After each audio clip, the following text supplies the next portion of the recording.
वाडा तालुक्यातील खरिवली तर्फे कोहोज आपटी या ग्रुप ग्रामपंचायतच्या कार्यालयाच्या नव्याने उभारण्यात आलेल्या इमारतीचे उद्घाटन सोहळा कार्यक्रम बुधवार दिनांक 23 एप्रिल 2025 रोजी सकाळी 10 वाजताच्या सुमारास पालघरचे खासदार डॉक्टर हेमंत सावरा यांच्या हस्ते पार पडला। खरं म्हणजे काश्मीरच्या पहलगाममध्ये झालेल्या आतंकवादी भ्याड हल्ल्यात 28 पर्यटक मृत्युमुखी पडले। यामुळे सध्या देशभरात शोककळा पसरली असताना या कार्यक्रमाच्या वेळी देखील सुरुवातीलाच शोक व्यक्त करण्यात आला व कार्यक्रमात कोणाचेही पुष्पगुच्छ व शाल न देता केवळ साधेपणाने स्वागत करण्यात आले।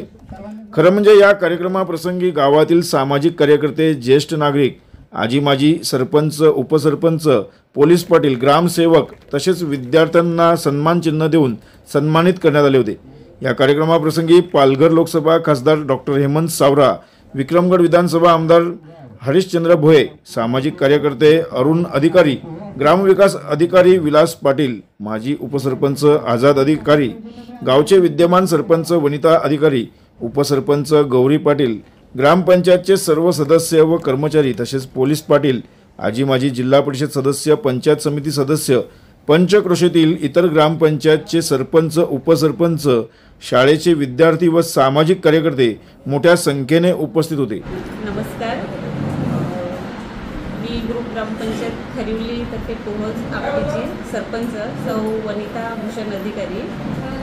मी आपलं आज ह्या आमच्या नवीन ग्रामपंचायत कार्यालयाचं उद्घाटन झालं।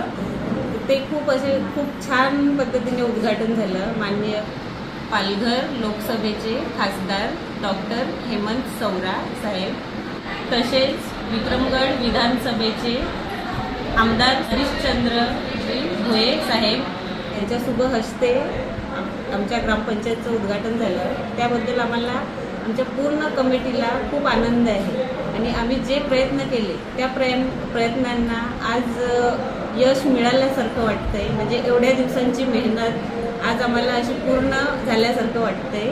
त्याबद्दल मी माझ्या पूर्ण कमिटीचे खूप आभार मानते।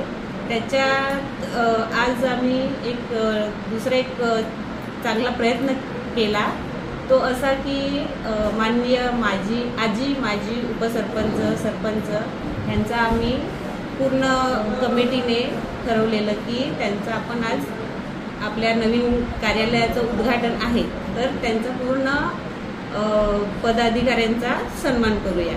त्याच्यामुळे आज आम्ही त्यांचा सुद्धा सन्मान केला। त्याबद्दल आम्हाला असं म्हणजे आज खूप कौतुक वाटते।